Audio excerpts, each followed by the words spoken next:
Di malam hari ini insya Allah kita akan membahas satu tema ya. Ini dari buku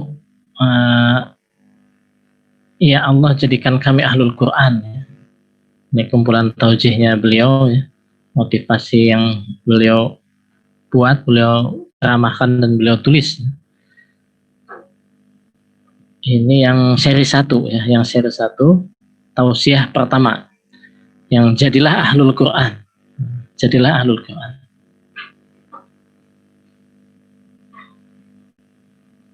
Nah, tapi sebelum ke sana ya,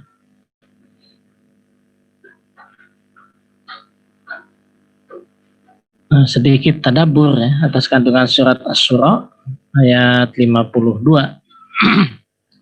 Allah Subhanahu wa taala berfirman, "Wa kadzalika auhayna ilaika ruham min amrina ma kunta tadri mal kitabu walal iman walakin ja'alnahu nuran nahdi bihi man nasya'u min ibadina wa innaka latahdi ila siratim mustaqim." Dan demikianlah kami wahyukan kepadamu ruh. Dalam Al-Quran, dalam terjemah Depak itu, Kemenag itu ada ruh itu Al-Quran ya. Dan demikianlah kami wahyukan kepadamu ruh, kami wahyukan kepadamu Al-Quran dengan perintah kami. Nah, sebelumnya kamu tidaklah mengetahui apakah Alkitab, Al-Quran itu, dan tidak pula mengetahui apakah iman itu. Tetapi kami menjadikan Al-Quran itu cahaya yang kami tunjuki dengan dia siapa yang kami kehendaki di antara hamba-hamba kami. Dan sesungguhnya kamu benar-benar memberi petunjuk kepada jalan yang lurus. Quran surat Asy-Syura ayat 52. Nah, jadi ikhwah fillah, Al-Quran pada hakikatnya adalah ruh. Karena disebut langsung oleh Allah adalah ruh. Al-Quran itu ruh. Ruh yang hakiki. Di awal ayat tadi ya. Auhayna ilaika ruha.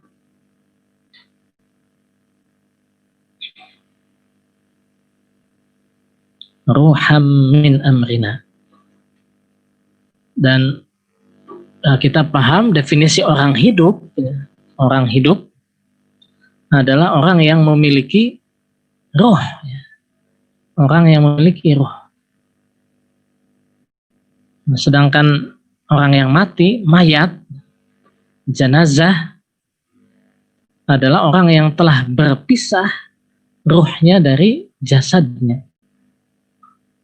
Nah, di sebelah kita, tetangga kita ya banyak ya. Ini satu RT sendiri katanya.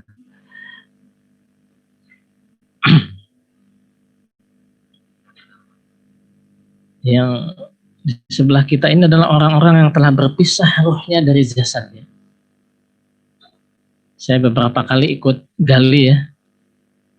Ada yang, karena ini kecil ya, makam di samping kita ini kan kecil. Jadi kuburan lama yang sudah sekian tahun biasanya dilihat berapa tahun. Saya nggak tahu ukurannya berapa tahun. Ada Pak Rois yang menentukan ya, yang hafal beliau ya.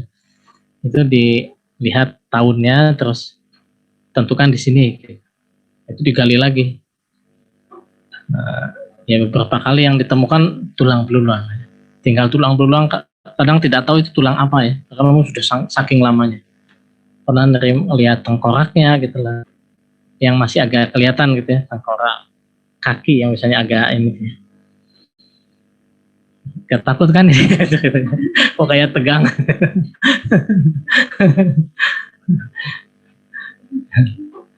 Biar nggak takut, dong biasa aja yang kan jasad yang sudah pisah dengan rohnya ya. Itu biasanya nanti dibungkusin ya, karena digali kan kena kan. Nanti diambil tulangnya di plastiki atau diwadahi, nanti dengan jenazah baru dikuburkan lagi. Seperti itu. Jadi tidak perlu ditakuti lagi ya. Sejahat-jahatnya orang kalau sudah mati kan kita nggak takut sebenarnya. Tidak perlu takut. apalagi yang meninggal orang baik ya. Apa yang perlu ditakutkan dari orang baik? Yang kemarin sedang viral, ada makam kiai ya di Madura ya. 3 tahun sudah wafat. Kemarin ada longsor atau banjir pokoknya. Akhirnya tergerus ya makamnya. Dan jasadnya masih utuh ya. Jasadnya masih utuh. Bukan kiai kondang, cuma kiai kampung aja ngajar ngaji gitu. Tapi Masya Allah mungkin ada keistimewaan yang hanya Allah dan beliaunya yang tahu mungkin. Meskipun ruhnya sudah pergi, sudah terpisah, nah, orangnya jasanya itu masih hidup. Sampai jasadnya saja tidak hancur ya. Ya mungkin berkait dengan apa yang beliau lakukan di masa hidupnya. Allah a'lam bishawab. Nah, kembali ke Al-Quran adalah ruh. Jika demikian halnya, ya, maka hakikat orang yang hidup adalah orang yang ber-Al-Quran. Kalau mau dipahami dengan mudah, wakadzalika auhayna ilaika ruham min amrina. Jadi ketika Al-Quran itu diturunkan, ketika Al-Quran sebagai ruh itu turun, maka pada hakikatnya orang yang hidup itu adalah orang yang ber-Al-Quran. Yaitu orang yang selalu berusaha meresapkan Al-Quran, tadi menginternalisasi Al-Quran ke dalam jiwanya, ke dalam dadanya,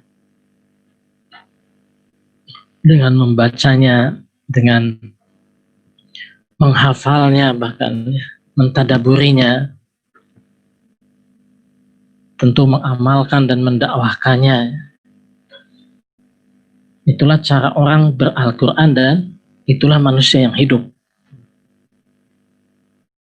Kalau mau ditadaburi, salah satu tadaburnya seperti itu.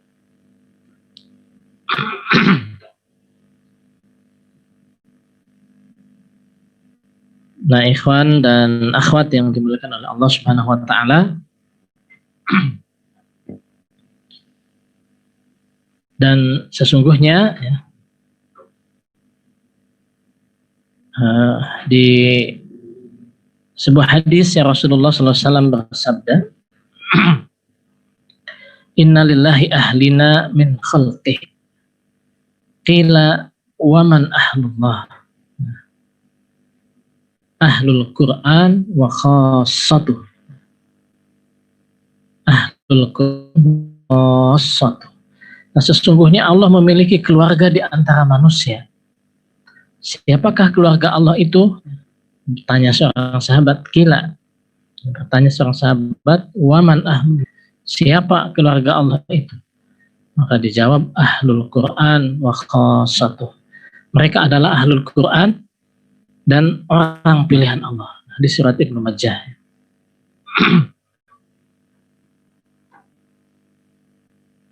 Nah, pada hakikatnya semua orang yang mengimani Al-Quran, beriman kepada Al-Quran, sesungguhnya ia telah menjadi ahlul Quran.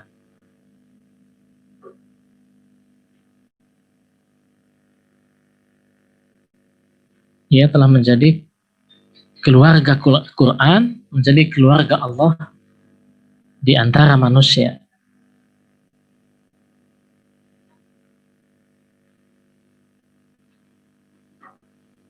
Rasulullah SAW menyeru orang yang beriman agar sholat witir setiap malam dengan kalimat Autiru ya ahlal Quran. Nah, sholatlah witir wahai orang yang beriman dengan Al-Quran. Nah, ini lebih spesifik lagi ya. Tapi sebenarnya hampir sama ya. Tadi orang yang hidup adalah orang yang ber-Al-Quran. Dan itu adalah orang yang mengimani Al-Quran. Orang yang beriman dengan Al-Quran. Autiru ya ahlal Quran. Itu seruan Rasulullah kepada orang beriman agar sholat witir setiap malam. Nah, akan tetapi ya pada faktanya, pada kenyataannya masih banyak sekali, bahkan dari kalangan kaum muslimin sendiri jauh dari Al-Quran, jauh dari hidup dan menghidupkan Al-Quran.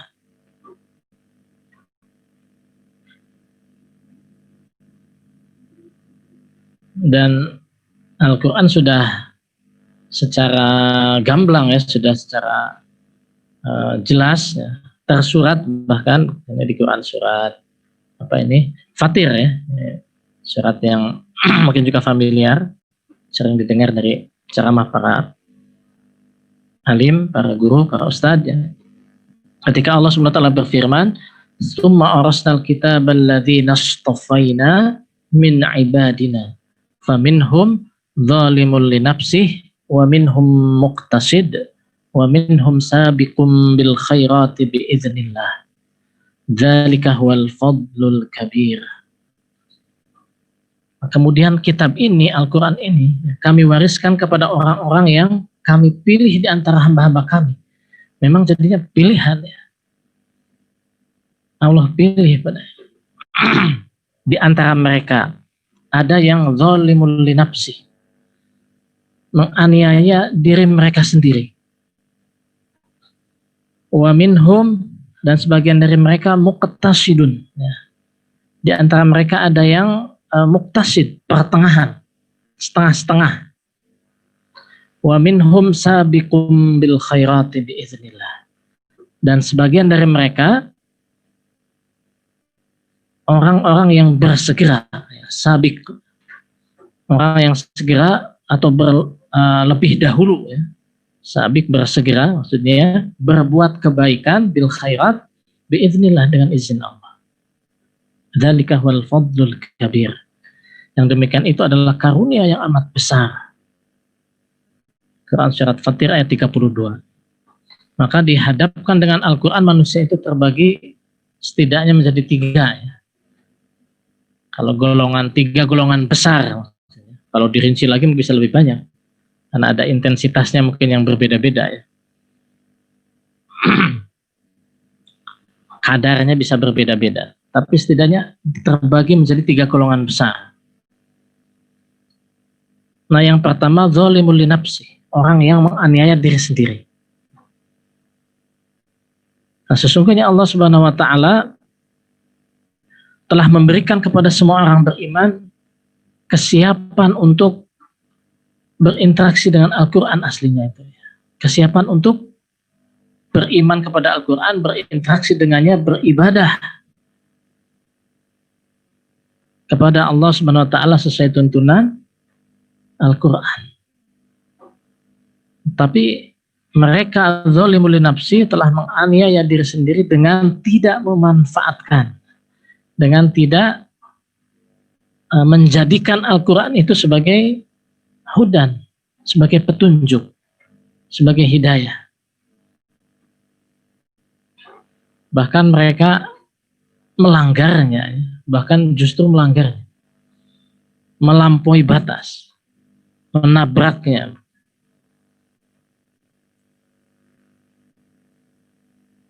Nah, bagaimana mereka tidak disebut sebagai aniaya ya? Orang yang aniaya apabila di tangannya sudah ada petunjuk, sudah ada hudan, petunjuk jalan, namun tidak digunakan, ya jelas tersesat, karena tidak tahu sebenarnya dia mau kemana. Ketika hidup di dunia ini, kalau kita ibaratkan orang yang sedang menempuh perjalanan, taruhlah mendaki gunung ya, nanti Allah kasih kesempatan, mudah-mudahan tadabbur ya dengan naik gunung. Oh amin. Kayaknya pada semangat ini.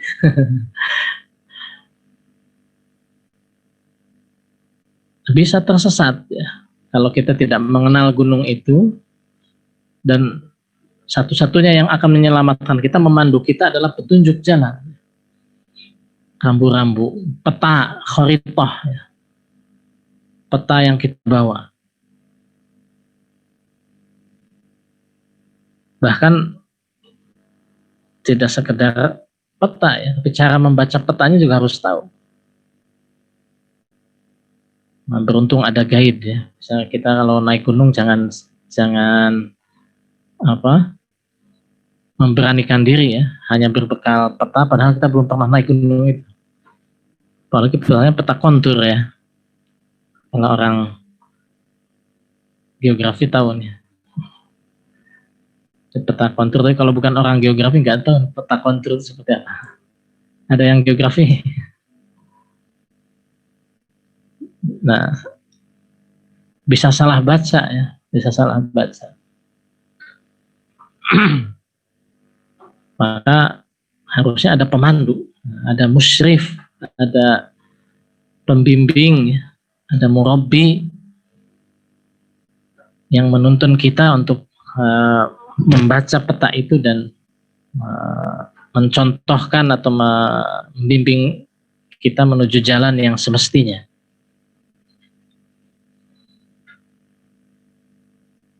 Sudah ada ya semua perangkatnya itu, sudah ia lihat, bahkan sudah di tangan Qurannya itu, tapi ia tidak mau memakainya. Entah karena apa ya. Karena kebodohannya, kesombongannya. Karena sebenarnya tidak ada yang bodoh ya, sekali lagi orang. Kebodohannya itu hanya satu, tidak mau menggunakannya. Tidak menggunakan Al-Quran. Akhirnya ia mencari jalan hidup yang lain, yang belum jelas kemana arah ujungnya, belum jelas kebenarannya, maka tersesatlah ia.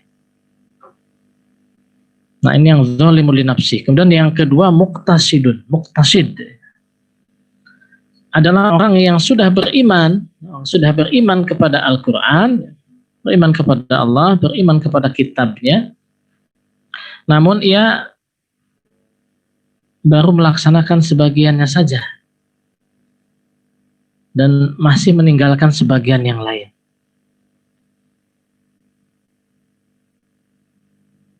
Atau kadang ia kerjakan, kadang ia tinggalkan. Padahal itu tuntunan Al-Quran, itu nilai Al-Quran. Kadang diambil, kadang ditinggalkan.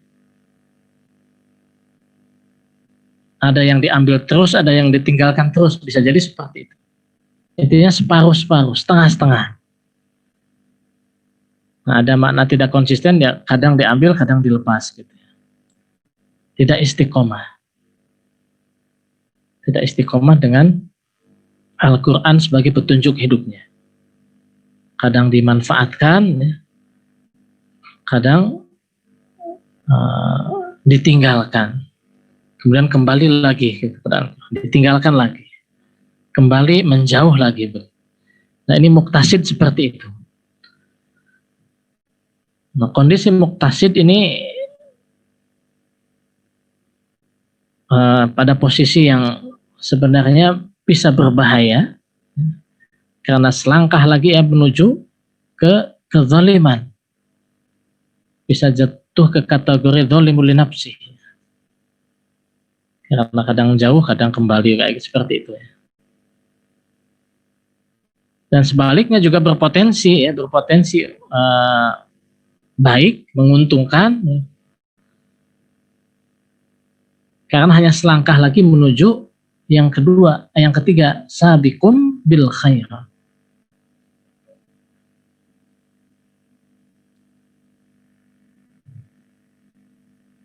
Nah, apa itu sabiqum bil khairat? Yakni orang yang beriman kepada Al-Quran dan selalu berupaya mengoptimalkan interaksinya bersama Al-Quran.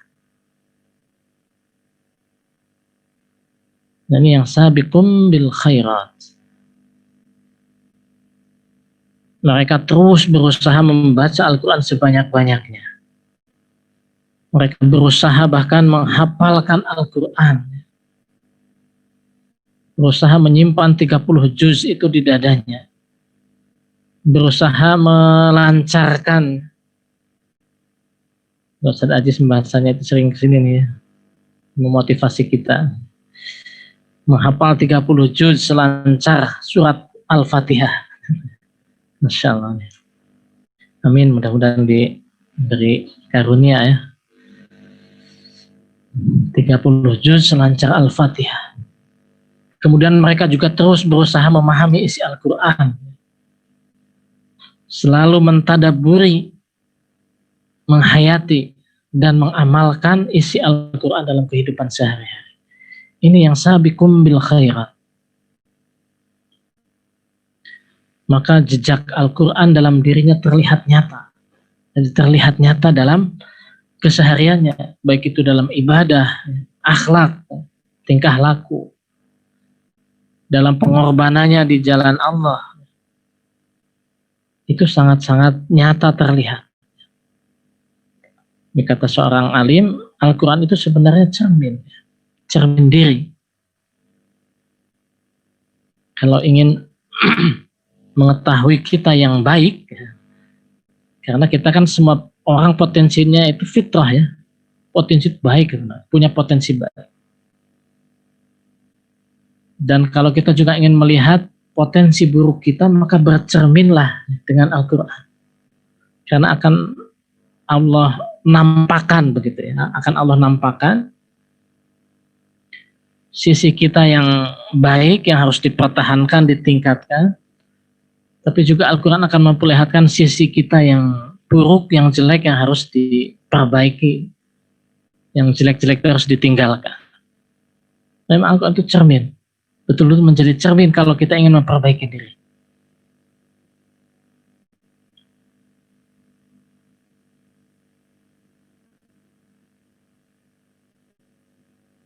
Kata seorang alim ini, saya lupa namanya, tapi saya pernah baca ya di satu tulisan itu tentang Al-Quran sebagai cermin, dan sesungguhnya kita ini adalah milik kebenaran. Nah, beliau bahasanya begitu. Kita ini adalah milik kebenaran. Saya bingung awalnya maksudnya apa nih milik kebenaran. Karena ya kebenarannya itu adalah Al-Quran. Kebenaran sendiri itu adalah Al-Quran. Maka sesuaikanlah ya, kita ini dengan kebenaran itu, agar kita menjadi milik kebenaran. Bukan sebaliknya, kita adalah pemilik kebenaran. Jelas itu kalimat kesombongan ya. Betapapun kita mengkaji Al-Quran, betapapun kita mungkin berpuluh tahun mengkaji, berusaha mendalami Al-Quran, kemudian kita jatuh pada merasa kita sudah menjadi pemilik kebenaran. Profesor Quraish Shihab itu 40 tahun lebih ya. Saya baca di tulisan beliau di Republika. Sudah lama tulisannya ya. Berarti sudah 40-an lebih tahun ya. Kata beliau, tidak akan pernah selesai sebenarnya ya. Tidak akan pernah selesai kita itu mengkaji Al-Quran. Sebagaimana saya berusaha mempelajari Al-Quran, kata beliau. Apalagi kalau mau diruntut dari satu ayat per ayat ya, dari Al-Fatihah sampai Anas, maka beliau mencukupkan diri secara tematik, katanya beliau. Dia mencukupkan diri mempelajari Al-Quran secara kandungan-kandungannya secara tematik, agar setidaknya bisa terbaca semuanya meskipun belum bisa utuh begitu ya.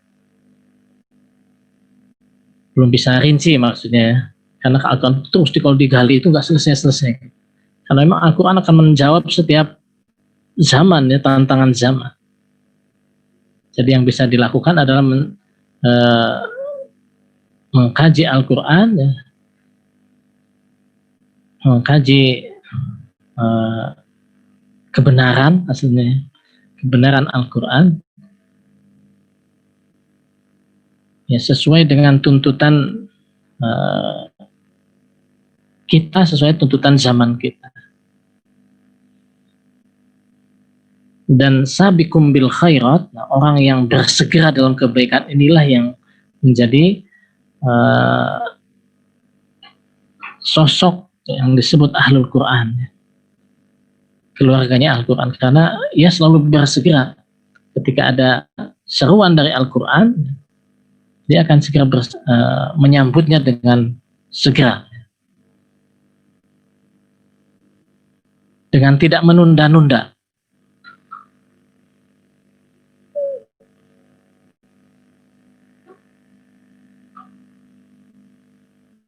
Nah, kalau disandingkan atau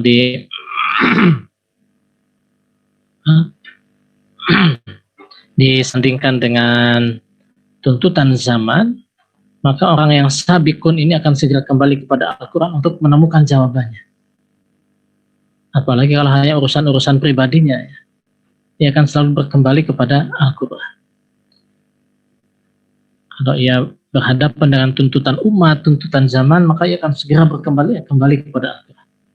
Mencari rujukan, mencari referensi, mencari titik tolaknya dari Al-Quran.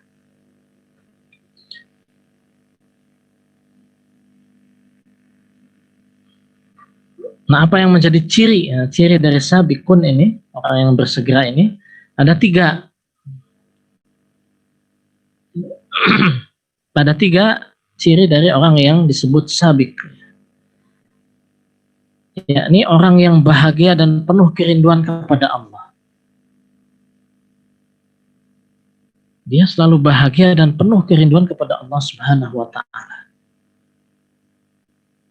Apapun yang terjadi, orang yang sabiq ini selalu bahagia. Kondisi luang, kondisi lapang, jelas ya, dia berbahagia, kita pun sama ya. Tapi di kondisi sempit, susah, musibah, ya, orang yang sabiq ini dia selalu bahagia, penuh kerinduan kepada Allah Subhanahu wa Ta'ala. Karena dalam mindsetnya itu, musibah itu datang dari Allah Subhanahu wa Ta'ala. Untuk apa? Untuk kebaikan dirinya.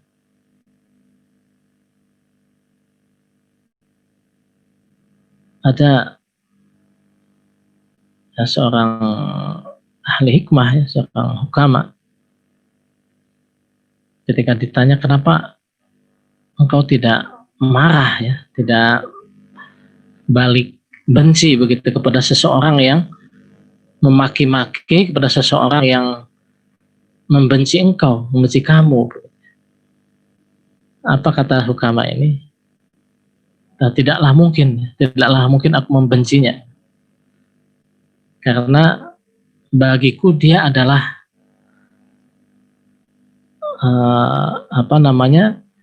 wujud dari teguran Allah kepada saya.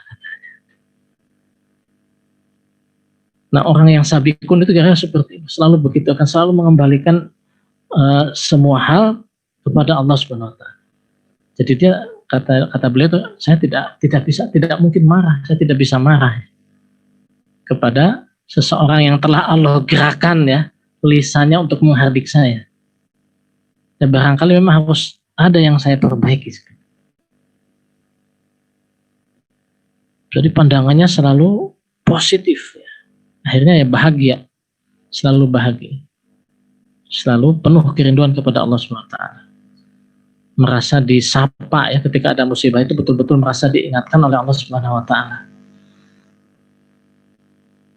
Bukan marah-marah, putus asa dan lain sebagainya yang negatif ya. Yang terjadi adalah selalu positif. Nah, kemudian yang kedua, optimis ya. Optimis dengan ya segala balasan dari Allah Subhanahu wa Ta'ala. Orang yang bersegera itu ya karena dia tahu ya, tidak sekedar tahu, yakin optimis sekali Allah akan membalasnya. Allah akan membalas apa yang kebaikan yang ia lakukan. Nah, selalu optimis. Maka kadang tidak tanggung-tanggung ya orang yang sabik ini. Mungkin pernah mendengar kisah. Nah, ini contoh sabik ya, dan ini ahlul Quran. Khalifah Utsman bin Affan ya, sahabat Utsman bin Affan radhiyallahu anhu. Ini orang yang terkenal sebagai sahabat yang disebut suratul istijabah, responsif ya, responsif menjawab ya, responsif atas seruan itu, menanggapi seruan dari Allah dan Rasulnya. Nah, satu saat di sebuah momen ya, ketika ada mobilisasi pasukan ke Tabuk, ya, disebut Jaisu Usrah, karena pasukan ini dalam kondisi yang berat ya. Ini musim panas, harus menghadapi pasukan adidaya ya. Jadi konfrontasi pertama kaum muslimin dengan Romawi kan di Tabuk ya, meskipun tidak terjadi perang. Tapi itu luar biasa peristiwa yang ya mungkin pengalaman pertama bagi kaum muslimin berhadapan dengan sebuah pasukan besar, sehingga mobilisasinya pun besar-besaran. Saat itu Rasulullah menyerukan agar kaum mukminin, kaum muslimin mengeluarkan hartanya, ya, sebagian hartanya untuk membiayai pasukan Usrah ini ke Tabuk. Nah, keseruan Rasulullah di khutbahnya yang pertama agar kaum muslimin mendermakan hartanya, ya. Yang pertama menjawab itu Utsman bin Affan. Utsman bin Affan. Beliau katakan, ya Rasulullah, saya infakkan ya, 100 ekor unta dengan pelananya dan dengan segala isinya. Itu kata berapa ya? Karena muatan unta dagang ya, Utsman bin Affan seorang pebisnis. Ya. Kemudian Rasulullah masih mengulangi ya, hai kaum mukminin, keluarkanlah ya, sebagian harta kalian untuk jihad fisabilillah. Utsman ngacung lagi, ya Rasulullah, saya keluarkan lagi, katanya, 100 ekor unta dengan pelananya dan seluruh isinya. Rupanya Rasulullah tidak selesai ya, belum selesai. Wahai yang beriman, keluarkanlah harta kalian, sebagian harta kalian untuk jihad fisabilillah. Utsman ngacung lagi. Beliau katakan, ya Rasulullah, saya sodakohkan, saya infakkan fisabilillah 100 ekor unta dengan pelana dan seluruh isinya. Dan setelah itu Rasulullah berhenti karena sudah cukup biaya pemberangkatan pasukan ke Tabuk ya. Ya walau alam ya, yang lainnya juga pasti ada ya, tambahan-tambahannya yang dari sahabat-sahabat lain. Tapi Rasulullah mengatakan di momen itu sungguh tidak ada satu keburukan apapun ya, lagi yang akan mengenai Utsman bin Affan akibat perbuatan yang dilakukan oleh Utsman bin Affan. Artinya Utsman bin Affan tidak akan menjadi seorang yang berbuat buruk lagi ya. Terjagalah kira begitu ya, terjaga dari perbuatan buruk. Nah, di riwayat lain beliau juga menginfakkan untuk Jaisul Usrah itu 1.000 dinar ya, 1.000 dinar. Dinar itu kan emas ya, nggak tahu berapa miliar ya, 1.000 dinar emas semua ya, kasihkan kepada Rasulullah.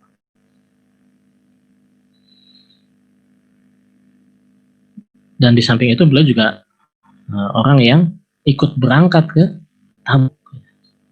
Jadi tidak hanya membiayai tapi juga berangkat. Nah, sabiqun bil khairat ini kita bisa lihat dari salah satu saja. Dan tentunya sahabat-sahabat lain juga orang yang sabiqun bil khairat, senantiasa bersegera dalam kebaikan. Mereka memang berlomba-lomba ya. Sabik itu kadang dimaknai juga dengan berlomba-lomba ya. Fastabiqul khairat, kan begitu. Berlomba-lombalah dalam kebaikan. Maksudnya kan bersegeralah dalam kebaikan. Artinya bersegera, berlomba-lomba. Dan memang para sahabat senantiasa bersegera, berlomba-lomba ingin menjadi yang pertama. Sabiqun bil khairat. Dan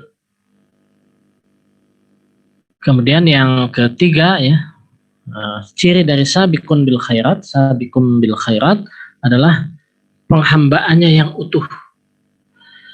Ini yang sulit ya, tapi harus seperti itu, semestinya seperti inilah ya orang yang ingin menjadi sabiqun bil khairat. Penghambaannya utuh, murni kepada Allah Subhanahu wa taala, tidak kepada selainnya sedikit pun. Tidak ada penyekutuan sedikit pun. Penghambaannya utuh ya. Utuh, bulat ya, murni hanya kepada Allah Subhanahu wa taala. Jadi tidak ada niatan-niatan lain ya. Ketika ia bersegera dalam kebaikan itu semata-mata karena Allah Subhanahu wa taala. Nah, ini luar biasa ya orang yang bisa seperti ini. Tapi ini harus berat, tapi harus menjadi cita-cita kita. Kita harus berupaya begitu untuk sampai ke level sabiqun bil khairat. Karena muktasid ada peluang jatuh ya, peluang jatuh ke dzulmul nafsi. Maka jangan sampai jadi pilihan kita, meskipun kalau mau muhasabah mungkin kita di posisi muktasid ya. Jangan-jangan ya kita sebagian hari-hari kita itu di posisi muktasid. Nah, tapi kita harus berusaha naik ke level sabiqun bil khairat, senantiasa bersegera dalam kebaikan. Dan orang yang punya 3 ciri ya, bahagia, penuh kiraan kepada Allah, optimis dengan balasan Allah, penghambaannya utuh kepada Allah, maka ya, ini orang yang jelas ya, jelas tidak akan pernah menunda-nunda, melambat-lambat diri gitu. Pasti akan segera melaksanakan panggilan Allah Subhanahu wa taala. Dan ketahuilah ikhwafillah, ahlul Quran adalah sabiqun bil khairat. Jadi kelompok ketiga ini, sabiqun bil khairat, inilah yang disebut dengan ahlul Quran.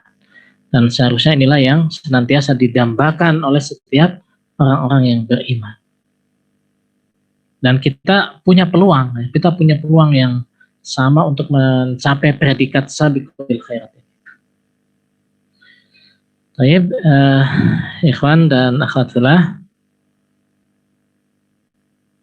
mungkin sementara saya cukupkan. Ada yang mau didiskusikan, sisanya kita jadikan untuk waktu untuk diskusi ya, untuk memperdalam. Atau ada yang mau sharing, menambahkan juga boleh. Tafadhali. Kalau babnya belum selesai ini, tapi kayaknya panjang kalau saya kayaknya nggak selesai ya. Tapi ada yang mau didiskusikan?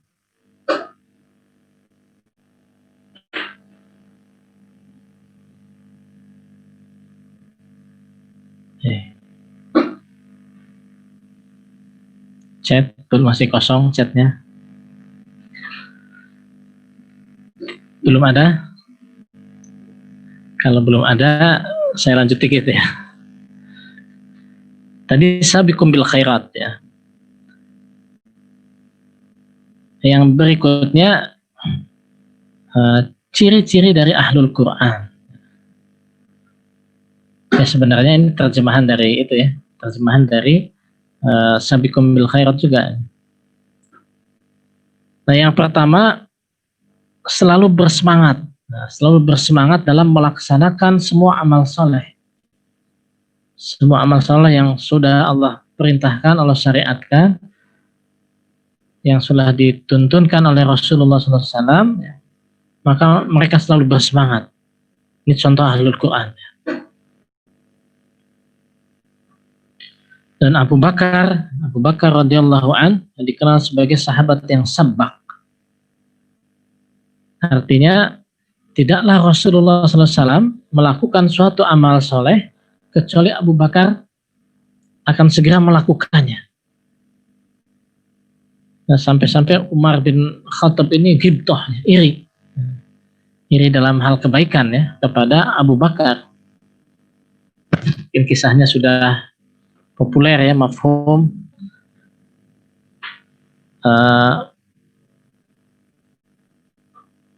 Datanglah ya, Umar bin Khattab ya, membawa seluruh hartanya.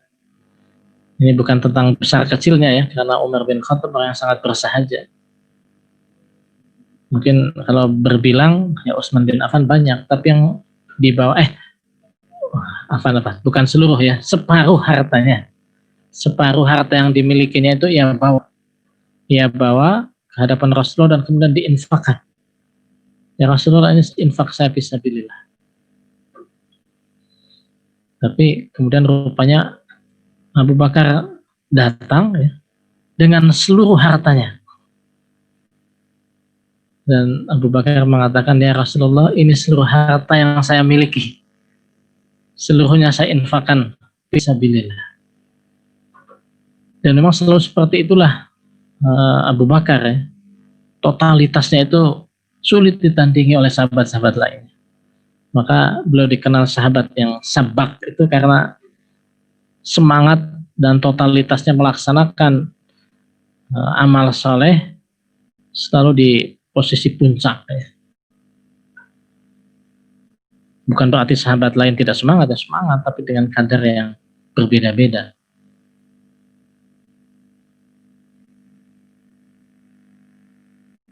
Padahal saat itu Umar sudah merasa kali ini saya paling banyak begitu, karena separuh hartanya dibawa begitu. Ternyata Abu Bakar membawa seluruh hartanya. Nah, kemudian yang kedua, tidak menyia-nyiakan kesempatan beramal soleh dan tidak menunda-nundanya. Nah, ini kan terjemahan dari sabik tadi ya, sabiqum bil khairat.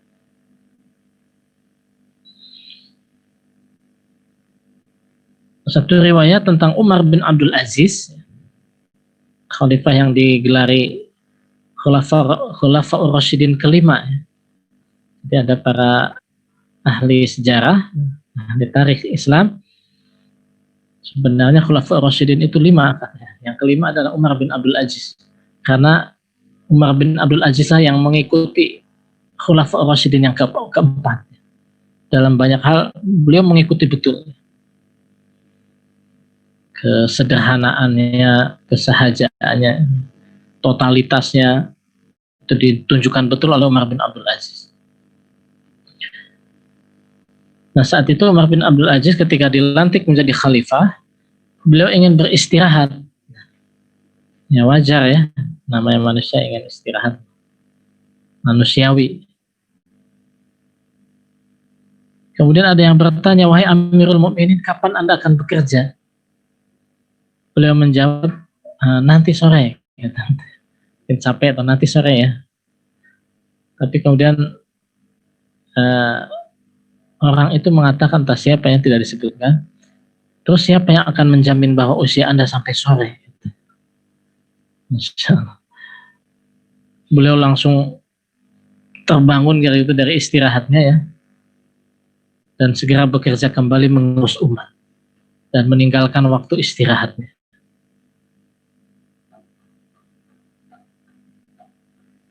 Dan beliau orang yang totalitas ya, totalitas dalam amanah,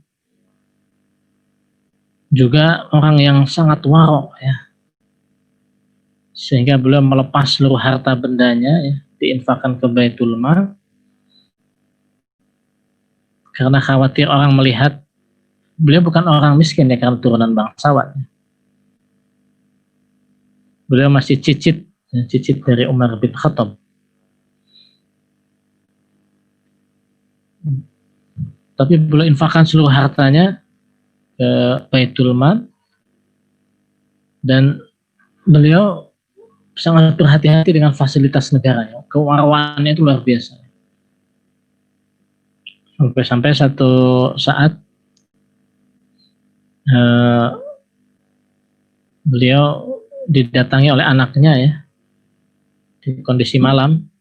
Kondisi malam itu beliau masih mengurus umat, lembur kira-kira begitu ya. Tidak berhenti ketika yang umatnya sudah istirahat, masyarakatnya, warganya udah istirahat, baru beliau istirahat.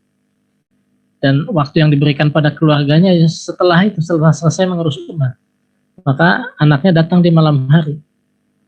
Dan Umar saat itu masih mengurus umat.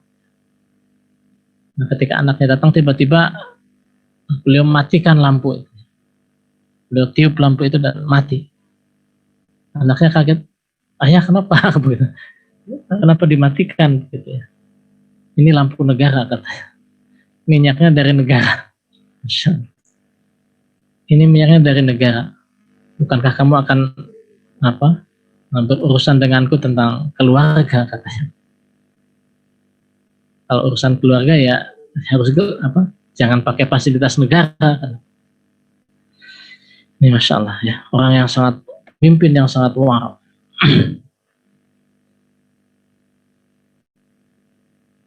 Kemudian yang ketiga ya, orang yang disebut ciri-ciri ahlul Quran adalah mudah tergugah, mudah kesetrum, kesetrum untuk beramal soleh, terketuk hatinya, ingin beramal soleh, selalu ingin beramal soleh. Dan ketika melihat orang lain beramal soleh, timbul perasaan tidak ingin kalah dalam beramal soleh. Maka ia langsung beraksi. Nah itulah ciri dari ahlul Quran. Mudah tergugah, mudah terketuk hatinya untuk beramal soleh.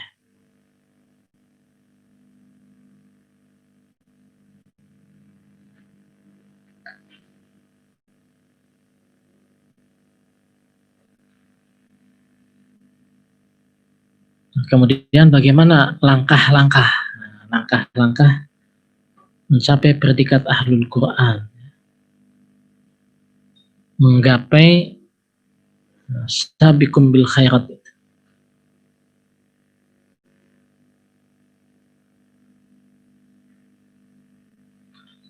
Ya syarat utama tentu adalah iradatul qawiyah, ya. Kemauan, keinginan yang kuat. Ya. Ada kemauan yang kuat dulu dari kita untuk menjadi ahlul Quran. Karena dengan kemauan itu maka ia akan berdoa terus menerus. Nah, yang pertama itu doa terus menerus. Dengan iradatul qawiyah, dengan syarat utama atau modal utama keinginan yang kuat, maka berdoalah terus menerus. Siang malam, sepanjang hari, sepanjang pekan, bulan, tahun. Ya. Berdoa agar dijadikan ahlullah, ahlul Quran. Dan ia selalu berprasangka baik kepada Allah. Ia selalu berprasangka baik kepada Allah bahwa Allah akan mengabulkan doanya. Optimis.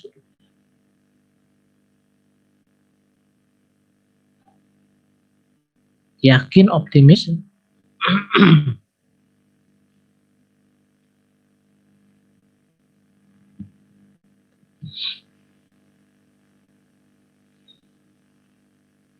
Maka ia berdoa terus menerus tanpa henti.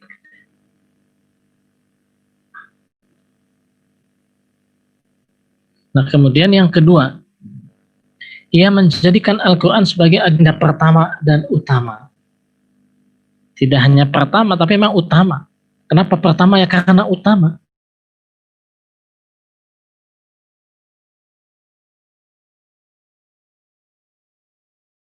Aulawiyatnya seseorang yang ingin menjadi ahlul Quran, maka Al-Quran menjadi prioritas pertama. Maka semangat untuk bertakorub kepada Allah Subhanahu wa taala,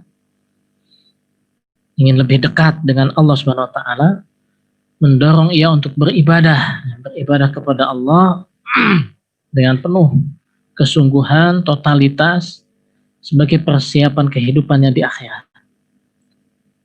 Dan tidak boleh ada agenda lain. Tidak boleh ada agenda lain yang dapat mengalahkan kegiatannya bersama Al-Quran.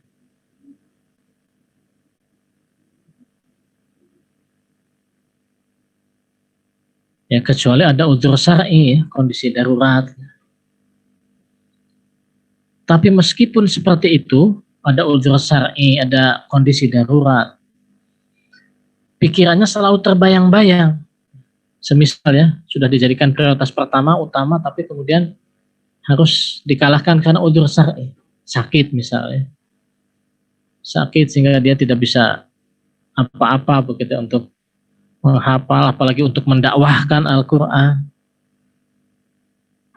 Ini selalu terbayang-bayang Al-Quran. Rindu ya.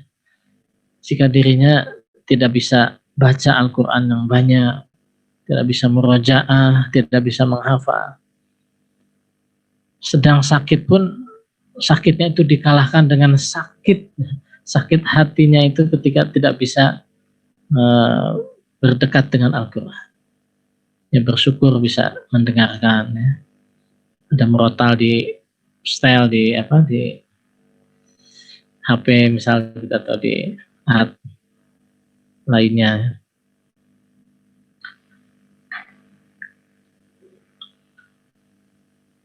Ya, serta selalu merasakan kenikmatan saat berinteraksi dengan Al-Quran.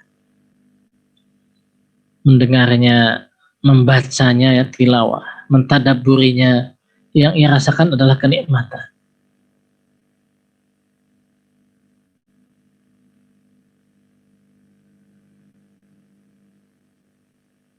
Maka orang yang berhasil menempatkan Al-Quran di posisi pertama dalam agenda hariannya, ia selalu merasa kurang intensif berinteraksi bersama Al-Quran.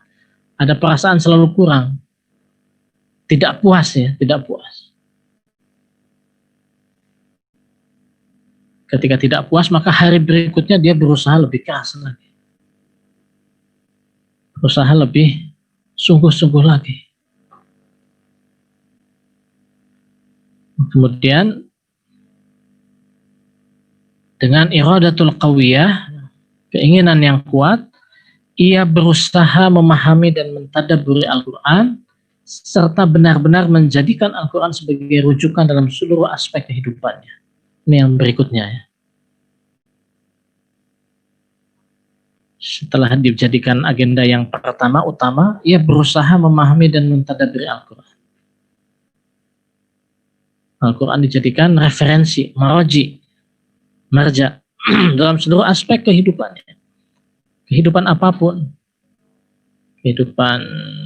Sisi kehidupan kita sebagai seorang anak kepada orang tua. Kita sebagai pelajar, mahasiswa mungkin ya. Kita sebagai